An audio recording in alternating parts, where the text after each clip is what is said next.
The Kiva podcast is now on the air, coming to you from our South Hill podcast studios, with your host behind the mic, William Lee. And now here he is with today's show. Hi, everybody, and welcome. This is the old man ranting from the kitchen. It's great to be with you today. What a beautiful day outside. My goodness, it's, well, a little bit overcast, but nice and warm, and really makes you really excited about living in Washington. The great green colors and the flowers and all the other activities that are going on as far as Mother Nature is concerned in this great state of Washington. Today I want to talk about something that's been bugging me for weeks, and I'm not going to rant about it. I'm going to scream about it. And that is, what's going on? What is the true facts of what's going on with the virus? Now, I understand very much so that we have a health problem going on. I'm not going to dispute that whatsoever. I think what I'm going to dispute the most of the facts are simply this. We have never really been told in layman terms exactly what's going on. Now, if you've noticed, the media comes up with the major events. 50 more thousand die today because of the virus. Run for the hills. Bury yourself in the backyard with your mask on and stay 6 feet away from anything that possibly moves on this earth. Stay there for 50 days, come out, take a deep breath, and make sure your mask is on. Is that where we're headed? Well, I really don't think so. Are we headed to the situation that things aren't going to get any better? Well, no, I don't think that is the answer to this question either. But where I find the difference of understanding to be is the fact that we aren't getting a true, down-to-earth assessment of what's going on. Now, you have one doctor that says, oh, this is a virus that's airborne. The next doctor says, well, this is a virus that's through touch, through meats, through ground that you're walking on. 1 minute they tell you to stay in the house, it's safe. The next minute they tell you go outside, it's safer, but make sure you have a mask on. 1 minute you can have your family over, 4 or 5 people. The next minute you can have nobody over. Now we're to the point where we're on level 2. Which is actually going to be, according to today, and today is Thursday, and the governor has made his speech, that this new changes will be mandated on Monday. And the changes are that nobody will be allowed service in any of the stores without their mask on, which is already in force. Signs will be posted in all businesses that say they have the right to refuse your service and they don't want you around without a mask, or if you're not following the mask, 6 feet distancing ruling, and etc. There is no way, Governor, and please pay attention to the word governor, because the elections are coming, and hopefully we'll get somebody in there that has a clear thought, that can really give a speech and communicate. I understand that our governor's heart is soft. I understand the feeling that he has of frustration. I understand the duties that he has taken an oath to swear by and to take care of and to uphold. Not arguing over any of that. I'm arguing over the facts that I really don't think he knows what's going on. And when he does, and they try to piece it together, he either needs a new script writer that can put his speeches together to the point where he can communicate the actual facts, or he needs to throw everybody out and find a publicist that can speak for him. Because, frankly, he is not doing the job that this state requires. Now, somebody's going to come back to me and say, Bill, you must be a diehard Republican, huh? And that's the furthest from the truth as far as Republican versus Democrat. I'm sick and tired of hearing that crap. It's constant. Oh, he's a Republican. He's for the rich man. Oh, he's a Democrat. They want to give everything away. Everybody can lay around, have kids, eat bonbons, and be housed by the government. That, to me, is called socialism. Our medical program, which is party to a lot of events, which back in the 80s and through the 90s were twisted and changed by the liberal, as they call themselves, Democrats, or I should say the critics of these individuals, changed the medical situation into a mess that's pretty close to socialized medicine now. But is it? Well, there again, without clear, plain language to we, the ones that pay the bills, we, the ones that elect the officials and trust in their judgment, never seem to get the clear story on. seems to be a little mudded up, either for or against.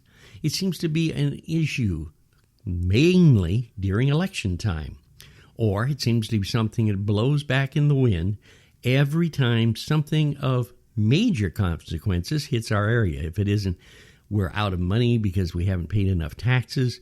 If it isn't out of the fact that the earth is warming, if it isn't the fact that the carbon dioxide from factories and coals burning organizations that use coal furnaces, which are now probably all eliminated, if it isn't because nuclear power is too dangerous, and boy, I can go on for probably an hour over the list of things that are very skeptically important to it could be. Now, as a regular resident of the state of Washington, I respect these people that we've put into office. I do not look at them as Republicans nor Democrats. I look at them with the possibility of leading us through trying situations. Commerce right now is being absolutely, in this state, a knife stuck in its back. Small businesses are going to disappear. We are going to lose a lot of entrepreneurs. We're going to lose a lot of tax dollars, and a lot of other companies will probably, that were looking at Washington as a good solid base, will now think twice. Why? Simply because the virus has made us think differently. Well, when we get to the thought process of the virus, there's another door that opens, and that door is the own protester door, I call it. The beyond the protesters. And we've already seen that when CHOP took over half of Seattle. And because of what I consider a very sloppy organization of management, as far as the council, city council of Seattle is concerned, and I am reflecting back to the mayor, who absolutely gave up part of the city. And until she was assaulted at her home by the thought that protesters could actually protest in front of her house and make demands, before she got tough. Can you imagine that? 33 days. How many people were killed, gunned down? How many businesses were looted and destroyed? How many people with the Cobra virus handed it to other people? Because I think if you look in those moments of criminal action, you're going to see an awful lot of protesters that were in that organization with a lot of terrorists, as far as I'm concerned, and those are the ones that wind the protesters up. How many of those had masks on? Did you see a lot of them 6 feet apart? Did you see what happened in that city where they took over and put tents one after another down the street, where they barricaded off areas of Seattle? That's a hodgepodge of virus. And if the governor can't figure that out, why all of a sudden we have an upswing, he's not paying a lot of attention, is he? Now, of course, you're going to come back and say to me, Bill, now, wait a minute. Now, that's a little far-fetched, isn't it? I mean, we've had people urinating in the streets of Seattle and defecating on the streets of Seattle for some time now. Over 9,000 at last count, somewhere hide in the nooks and crannies and up and down the streets of Seattle, the international city, the city that you want to live in. You want to get your education so you can compete with the high rollers and become rich and famous. The city that has it all, and all of it, most of it, I should say, but not all, was paid for by the farmers and the people in other counties that work hard and believe in our state. But that's a conversation for another day. The conversation back to the virus. Is there a virus out there, or is there a massive mess of uncommunicated thoughts and poor leadership? We'll never know, will we? We won't know until we take over. And what I mean by taking over is simply turning the media off, simply starting with common sense situations, simply asking for the truth and getting the people to actually get involved with communication and conversation with those that have the smarts of what's going on. Take the governor, give him a vacation. Let him ride out the rest of his term on the beaches of California or wherever. I'm sure that when he announced coming back from the presidential campaign that he didn't have to pay for the $1.2 million spent on the Washington State Patrol guards that worked with him while he flaunted himself around the United States saying how wonderful he was, I'm sure that we could come up with some money somehow to send him to wherever that he'd feel safe and Maybe we could get somebody in here that could answer those questions. I'm telling you right now that if we don't do something and get conversations started in our communities, in our churches, if we don't extend our hand out safely, and I'm not saying rip the mask off and herds of people standing one after another in a row breathing on other. I'm not saying that at all. I'm not saying be, shall we say, completely combative towards the social situation that we have now and the health crisis that we have now. I'm saying what we need to turn it up. We need to get some pressure going. We need to get conversation going. School time is coming in September. We need the facts to make a critical decision on our behalf, not on those that are telling us how to live. That'd be the politicians who I think sometimes really look at the factor that, hey, there is an election right around the corner, and I've got to look like good, possible, wonderful leadership, and that I need to stay here for another 4 years or 8 years or whatever the terms are. I think we need to look at the basics. We need to look at the factors. Now, as I mentioned, schools are going to be opening.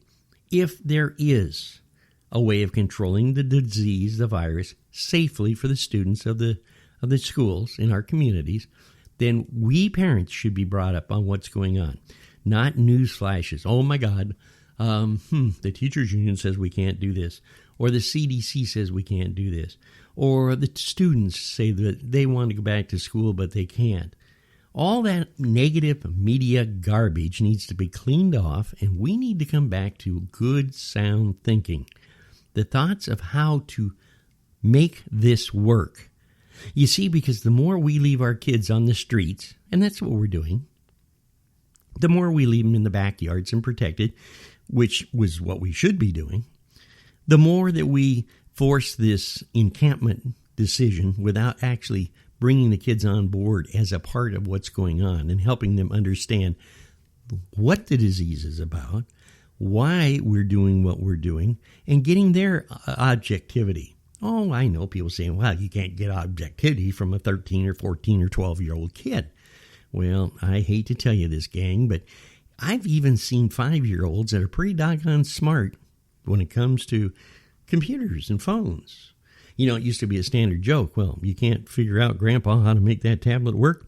Hand it to your grandson. He's going to sit right there, and he'll point out all the things that are wonderful about the computer and how to use it. Those are challenges for these kids that have gotten. Right. And electronics is taking over. The virus has not stopped electronics, nor is it going to. It's simple as that. But we're stopping the kids from thinking.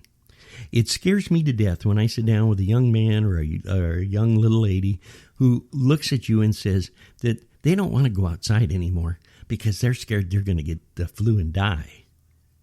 That is pretty critical in my mind. These kids are scared. Why? Because there is a disease. There is a virus. I'm not saying there isn't.